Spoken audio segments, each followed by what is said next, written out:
Кыз балага кыздыкты ата үйрөтөт. Эркек балага эркек болушту апа үйрөтөт. Апа чындыгында сезет да. Эркек адам кыз баланы чындыгында сезет.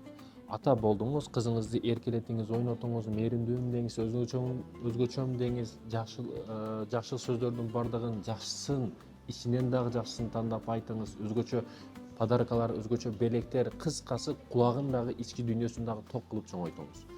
Ойносоңуз, күлсөңүз, ал чындыгында эч ким ишенбей койгондо дагы, бардыгы таштап кеткенде дагы атам бар деген сезим болуш керек да кыз балада. Ошондой кыз эч кимге олжо болбойт, эч кимге коён болбойт, карышкырга коён болбойт. Бирөөнүн сен коосуң, өзгөчөсүң, сулуусуң деген сөзүнө алданып калбайт да. Себеби анын чыныгы сүйө турган, күйө турган, мээримди эч ким бербей койгон учурда бере турган атасы бар да. Неге жашы жада калса 20-га чыга электе көп кыздар балдарга алданып калат десеңиз, атадан көп мээрим көрбөй калган да.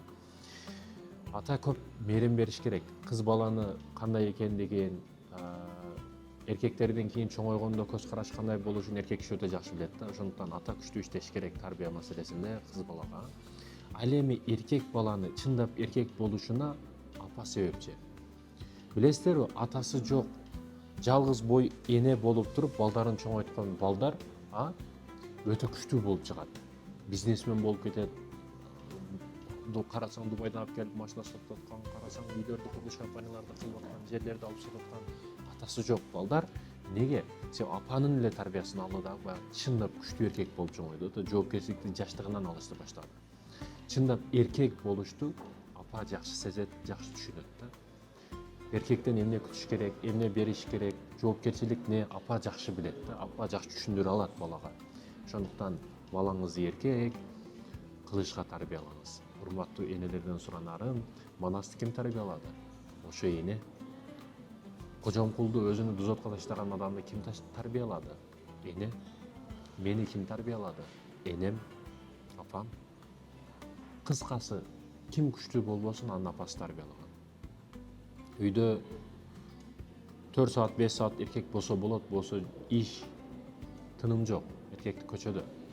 Үйдө көбүнчө сиз болосуз бала менен. Ошондуктан балаңызга күчтүү тарбия бериңиз. 5 кызыңыз болушу мүмкүн, бирок 5 кызыңыз 5 эркекке тийип, 5 эркектин кызматын кылып, сизге рахмат алып келе албай калышы мүмкүн. Бирок бир уул тарбиялайсыз, күчтүү болуп чыгат, ар дайыман аркасынан сизге рахмат келет. Ким көрсө, паланчанын апасы деп учурашат. Паланчанын апасы, сизге рахмат дейт. Ушундай баланы тарбиялапсыз дейт. Сөздүн кыскасы, балаңызга күчтүү уйгу-туйгу бериңиз, тарбия бериңиз. Аталарга эскертүүм, кызыңыз менен ойноңуз, күлүңүз, тарбия бериңиз, окутуңуз.